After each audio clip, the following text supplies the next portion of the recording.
Lembre-se, o SAEB é uma avaliação amostral que dá os dados para as secretarias estaduais de educação. Então, nós fizemos uma pesquisa com todas as secretarias estaduais de educação para saber qual era o currículo que elas praticavam. Elas nos enviaram, nós fizemos uma busca de tudo que era comum, e aí definimos, então, um período até a 4ª série, um outro período até a 8ª série e o período do ensino médio. Nós tínhamos aquilo que se sabia em 96, que era o currículo como sinônimo de uma lista hierárquica de conteúdos. É aquilo, e hoje ainda persiste essa ideia em todo o mundo. Mas nós estávamos muito impactados pelas reuniões internacionais de muitos educadores, principalmente consignados na primeira Conferência Mundial de Educação para Todos, onde se cristalizaram, né, o direito e o respeito às crianças e jovens portadoras de diferenças significativas para a aprendizagem, onde se confirmava um compromisso para a erradicação do analfabetismo e onde se vislumbrava um conceito mais abrangente de aprendizagem. Que conceito era esse, gente? Emergiam as redes de telecomunicações, não é? As redes de comunicação. A informação passava a ser infinitamente mais distribuída entre as pessoas. O recurso, a invasão da microeletrônica no nosso dia davam para a escola um desafio enorme de não ser mais o lugar onde as pessoas vão buscar informação. Então, o conceito de ensino como aquele onde uma pessoa mais preparada passa informações ou o seu conhecimento para os iletrados, começa, então, a ser bastante balançado. E a escola, além de passar a herança cultural para a nova geração, ela tem que promover nessas pessoas outras estruturas de pensamento com as quais eles vão poder usar essas informações recebidas na escola e todas as demais que eles vão receber ao longo da vida. Ainda na década de 90, tem forte impacto na sociedade de educadores o relatório do Jacques Delors, onde os 4 pilares do aprender a ser, aprender a conhecer, etc., são estabelecidos. Então, com todas essa riqueza de ideias, ao construir a referência do SAEB, que ainda hoje é a mesma, e é a referência da Prova Brasil, porque as provas são iguais, mudam só as populações, nós alinhamos, ao lado dos conteúdos, as correspondentes habilidades e competências. E o que é isso que a Base Nacional tem tanto medo de chamar pelo nome que tem, e chama de objetivo geral e objetivo específico? Competência, gente, é aquilo que organiza a nossa inteligência. São todos os dados que nós temos para olhar para o mundo que nos cerca, objetos, pessoas que nós queremos conhecer, e poder representá-los para nós. Porque o que é conhecer? Conhecer é trazer o mundo que está fora de mim para dentro de mim. Então, eu olho, eu observo, eu analiso, eu identifico, eu comparo, eu escolho, eu explico. Tudo isso que eu falei para vocês são competências gerais. Quando eu trago tudo isso para um conteúdo específico, se eu analisar uma substância química, eu tenho uma habilidade. Se eu analisar um texto literário, eu vou ter uma habilidade. Se eu buscar identificar uma informação no texto, eu vou ter uma habilidade. Então, esta matriz de referência, ela tem os conteúdos que nos foram enviados, nós associamos as habilidades ao longo desses períodos de série, até a 4ª série 1, porque nós tínhamos série, não tínhamos anos, né? Até a 8ª série outro, e até a 3ª colegial, ensino médio outro. Então, veja, a matriz do SAEB, que é a matriz da Prova Brasil, que foi se inspirar nos parâmetros curriculares e nesta consulta pública que foi feita, ela acabou fazendo, às vezes, do currículo oculto. Tá certo? Porque a avaliação ela se pauta, então, nesta consulta. A mesma coisa o Enem, em 98. Só que o objetivo era completamente diferente. O Enem era uma avaliação individual. Onde é que nós fomos buscar as referências do Enem, as matrizes de referência do Enem, na LDB e nas diretrizes curriculares do ensino médio de 98, que já organizava o sistema do ensino médio por área de conhecimento, tá certo? O Enseja, que foi o exame que a professora falou que era o Enem, quando nós criamos o Enseja, quer dizer, aqui era para dar uma referência para o sistema, aqui era para dar uma referência para o indivíduo. E aqui, gente, no Enseja, quando nós criamos, nós fomos infinitamente mais criteriosos. Por quê? Nós tínhamos que dar uma certificação de nível de ensino. Então, ao fazer o Enseja, nós construímos 4 matrizes para o fundamental, 4 matrizes para o ensino médio. A do ensino médio, por uma deformidade da lei, nós englobamos a do fundamental, porque, com 18 anos, mesmo sem nunca ter ido à escola, nem feito o ensino fundamental, um jovem pode requerer a certificação do médio. Então, essas matrizes do Enseja foram cuidadosamente construídas, olhando para as diretrizes do médio e para os parâmetros curriculares do ensino fundamental. A matriz do ensino médio tinha 45 habilidades, não é? A matriz do Enem atual, não me pergunte como nem por quê, retiraram a concepção. Das 45, são 30, embora a prova continue tendo 45 questões, não é? E o mais grave disso tudo é que, como eu acabei de falar para vocês, quando a gente fala habilidade, o conteúdo está implícito. Porque a gente não aprende a analisar, a gente aprende a analisar alguma coisa. A gente não aprende a escolher num vácuo, a gente escolhe alguma coisa. A gente não identifica o quê? Não é? Então, as habilidades de uma matriz, obrigatoriamente, elas são referidas a um conteúdo. Não é? E, para nossa tristeza, a matriz atual do Enem ela tem 30 habilidades por área, e uma lista infinita de conteúdos por disciplina. Por isso é que as escolas não sabem como se organizar, não é? Agora, existe uma matriz meio louca, que junta competência, habilidade e uma lista de conteúdos depois, não é? Bom, o ensino médio, então, conforme eu disse a vocês, se acrescenta dessa natureza, né? É lá. Veja, vamos falar um pouquinho da Base Nacional Comum, porque eu tenho que citar isso, porque vocês estão me perguntando o que é que muda com a adesão da base. Indiscutivelmente, a existência, o movimento, a discussão trouxe muitos benefícios para a sociedade brasileira. Eu acho que várias organizações se mobilizaram, professores discutiram o mérito de termos ou não um currículo nacional. Enfim, eu acho que essa grande movimentação, toda ela é muito positiva. Faz a escola pensar na sua proposta, na sua trajetória, se nós temos uma identidade nacional que tem que ser preservada, independente dos currículos regionais, enfim. Todo esse questionamento me parece extremamente positivo, não é?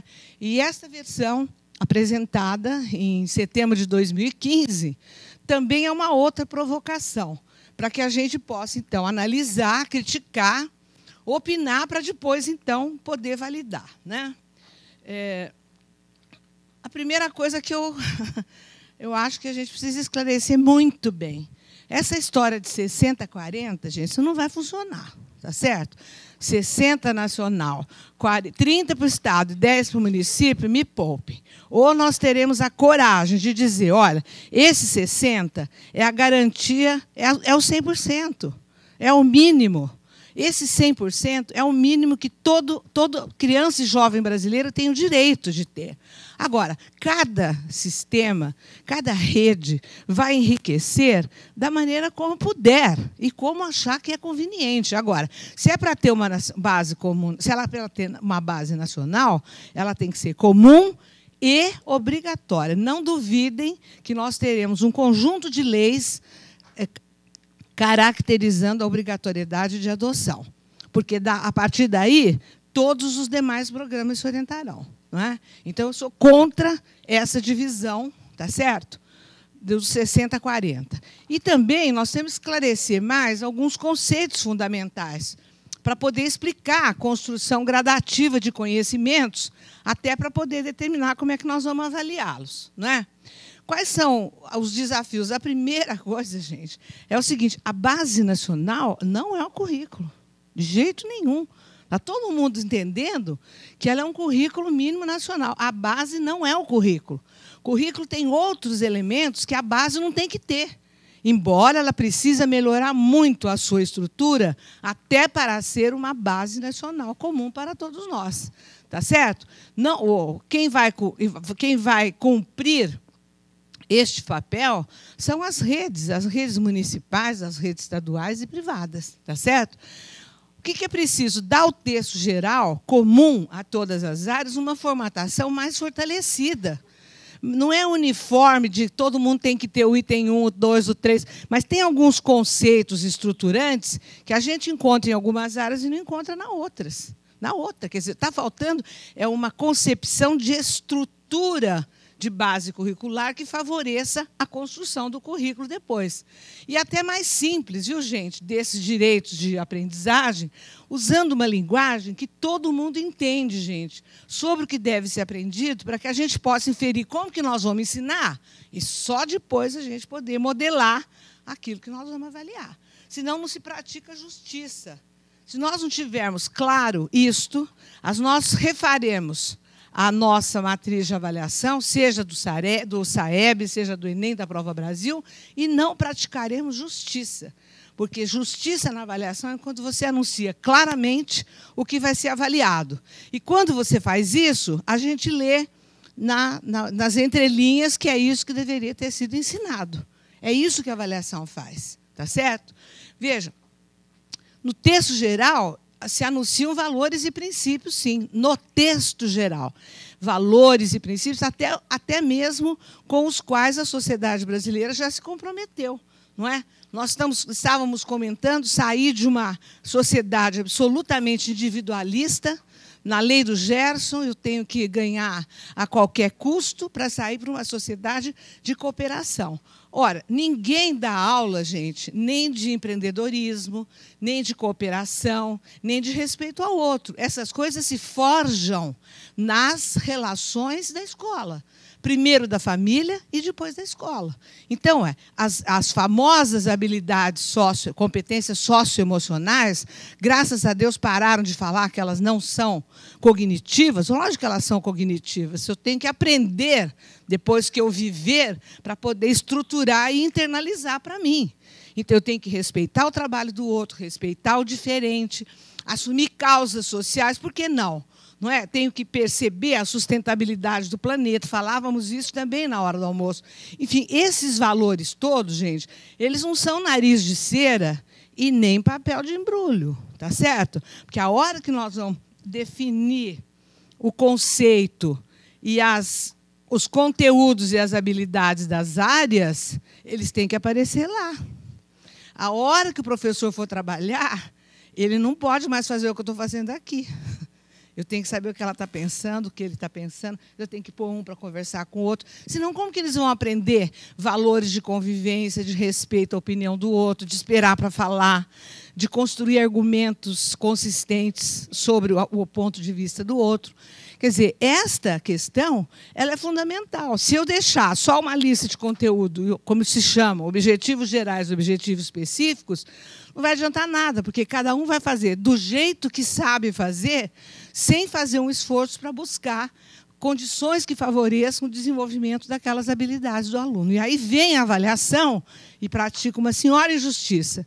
E nós continuaremos dizendo que os alunos não aprendem porque os professores não sabem ensinar, que é a grande injustiça que a gente sempre comete. Então, o momento é oportuno para que a gente consiga reestruturar esse texto geral para enfrentar esses desafios. Outra coisa, gente, vamos eliminar essa pirataria semântica, tá certo?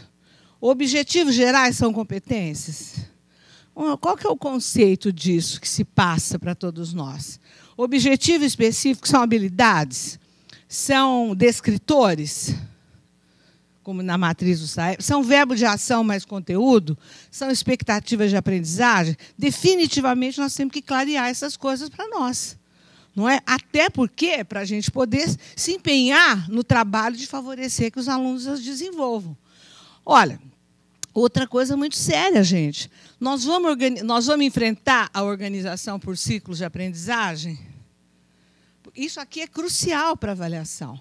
Nós vamos continuar com o 5º, 9º e 3º médio? Olha, toda essa efervescência acerca da reforma do ensino médio, para não termos um currículo único, padronizado, vão parar a formação geral no primeiro ano e meio do ensino médio? Esse é um corte fundamental para o sistema de avaliação. Então, essa definição, nós precisamos... Estou dando um exemplo aqui. Será que a gente consegue? Quais são eles? Ainda vai continuar sendo o 3º, 9º e 11º médio? Quer dizer, essa definição de ciclos, gente, para nós, na área de avaliação, ela é fundamental, porque o ciclo ele compõe as habilidades de todo o período compreendido entre o começo e o fim do ciclo. Então, para você organizar uma matriz, é fundamental que a gente tenha essa divisão, né?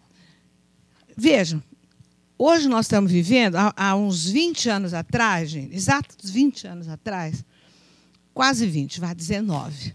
Toda vez que eu ia apresentar a matriz do Enem ou a matriz do Saeb, eu dizia assim, olha, nós precisamos fazer mais barulho com as avaliações, com o resultado das avaliações. Nós temos que impactar a sociedade, nós temos que fazer mais barulho, dar mais visibilidade. Hoje eu acho que tem barulho demais. Eu gostaria que ficasse um pouco mais quieto com o barulho, com o resultado da avaliação. Tá certo? Porque se fizeram usos, alguns absolutamente indevidos de resultados, não é? Agrupamentos, divulgações, sem qualquer... ferindo os objetivos mais honestos e sublimes do sistema de avaliação, que eu volto a dizer, está a serviço do currículo, tá certo? E da formação de professores, e não o contrário. Então, quem faz o quê, hein, gente? Eu ouvi de manhã que uma prefeitura está desenvolvendo o seu sistema, não sei nem quem é. Né? Eu acho um absurdo gastar dinheiro com isso no município. Sinceramente, eu acho um absurdo. Sou literalmente contra, tá certo? Desculpe, não sei quem é. Gostaria de falar uma coisa para vocês aqui também, para dizer qual que é a nossa governabilidade da avaliação. A nossa governabilidade é a avaliação da aprendizagem processual e formativa.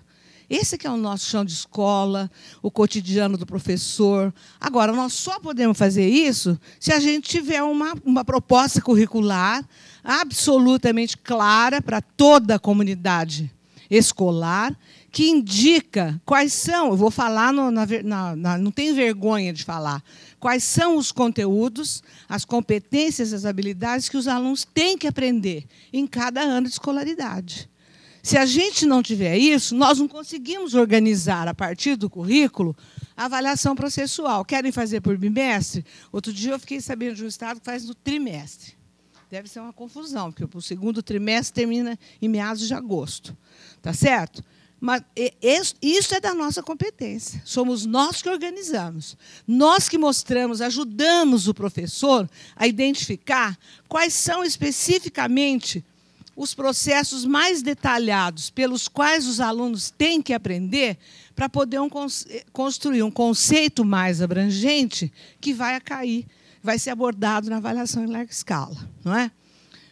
A avaliação em larga escala, gente, ela se organiza em categorias mais sintéticas do conhecimento. Vou dar um exemplo para vocês aqui de língua portuguesa e matemática, tá certo? Então, veja, é muito ruim quando você pega... Vou falar isso, pode falar que foi eu que falei, tenho falado para muitos professores. É muito ruim quando você pega um item do Saeb ou das avaliações estaduais e treina os alunos na sala de aula, gente. Não funciona. Não funciona. Você pode decorar resposta para a pergunta, mas o aluno não aprendeu. Eu não tenho nada contra decorar. Veja, o texto da prova... ele é uma tipologia de texto. Então, é legal que o aluno aprenda a interagir com ele, que ele saiba que ele tem que ler, que uma das alternativas tem que preencher as exigências do problema. Nada contra isso. Mas o treino da resposta certa para a pergunta conhecida, ele não satisfaz a construção de processos que levam o aluno a ser submetido a essa avaliação maior. Quer ver? Olha na matemática, gente, um exemplo aqui, ó.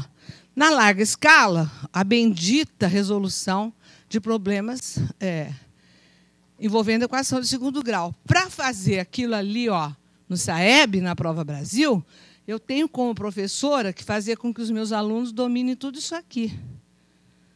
Então, é lógico que eu não vou fingir que não existe avaliação em larga escala. Pelo contrário. Mas eu vou decompor, eu vou alinhar, tá certo? As minhas habilidades processuais para o meu aluno construir aquela competência mais sintética. Olha aquela bendita primeira habilidade avaliada no SAEB, gente. Oh.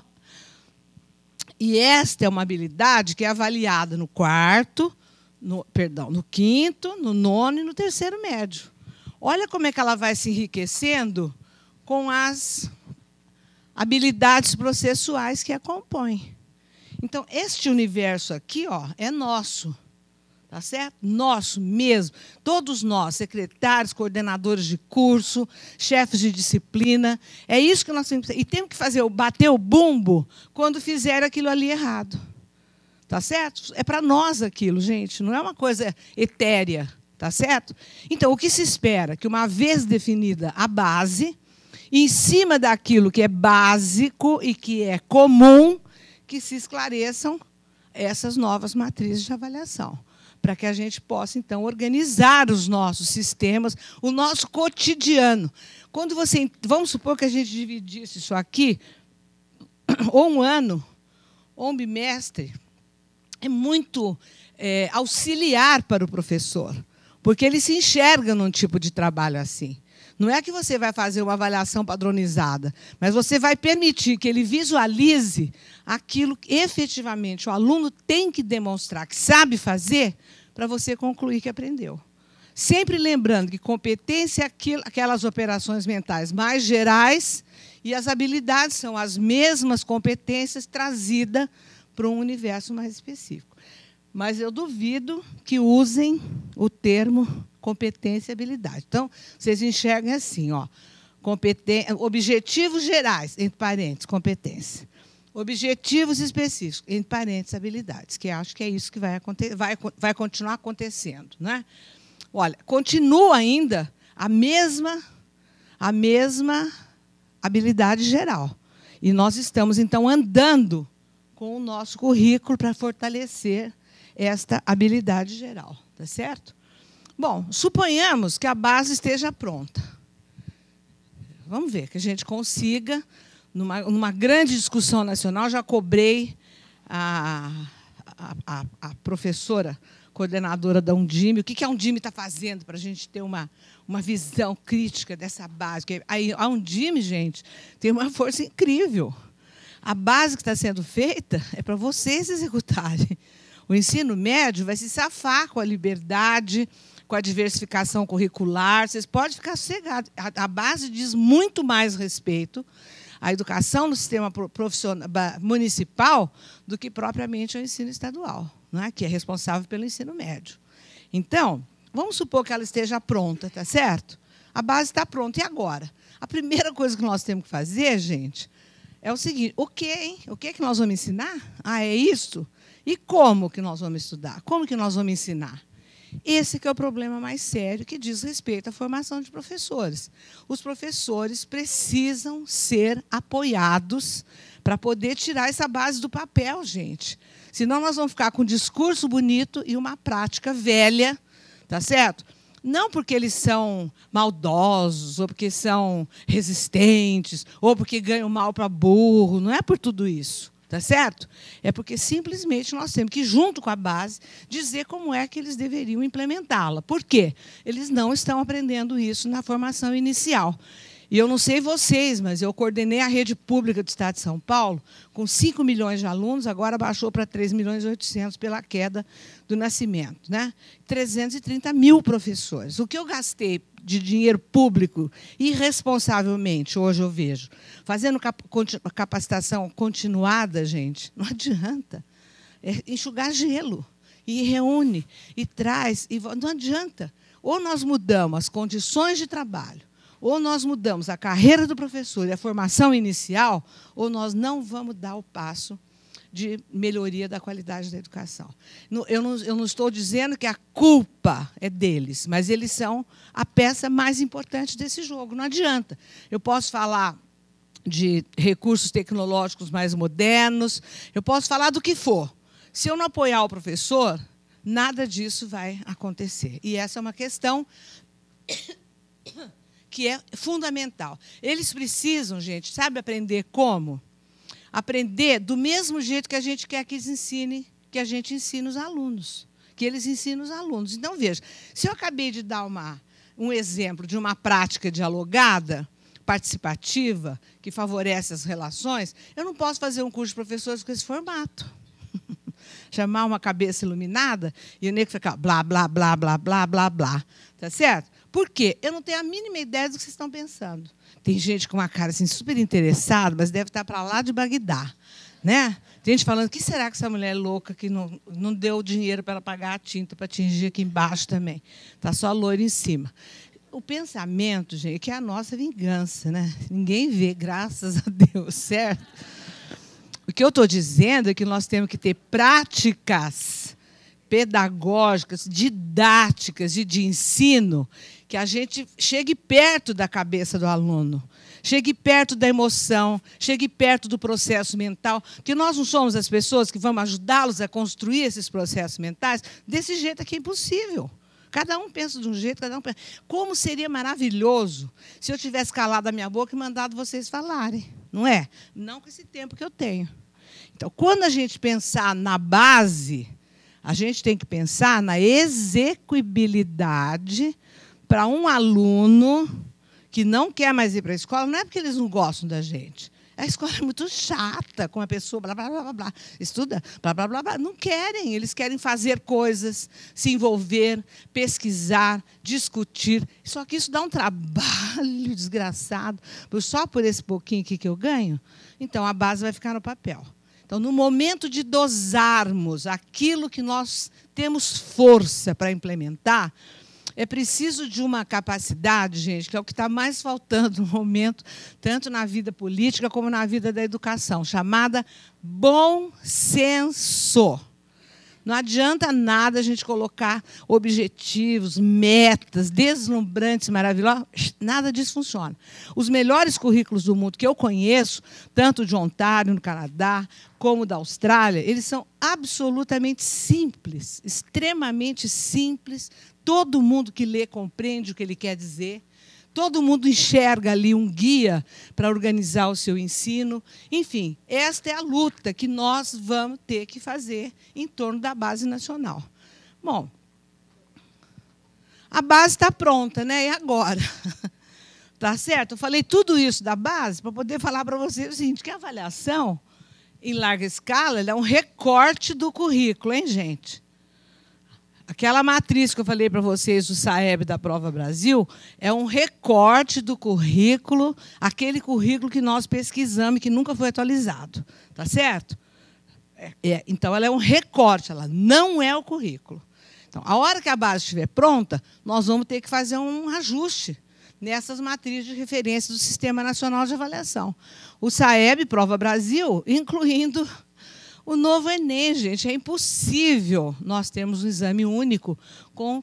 Bom, ele foi totalmente prostituído, eu não tenho receio de dizer essa palavra, para virar um vestibular nacional. Lamentavelmente, ele impõe para as escolas um regime extremamente grande de segregação de alunos para poder competir com outro universo de pessoas que têm mais acesso a bens culturais do que os alunos da escola pública, então não democratizou coisa nenhuma, não é verdade, não é? E ele não é o exame do final da escolaridade básica.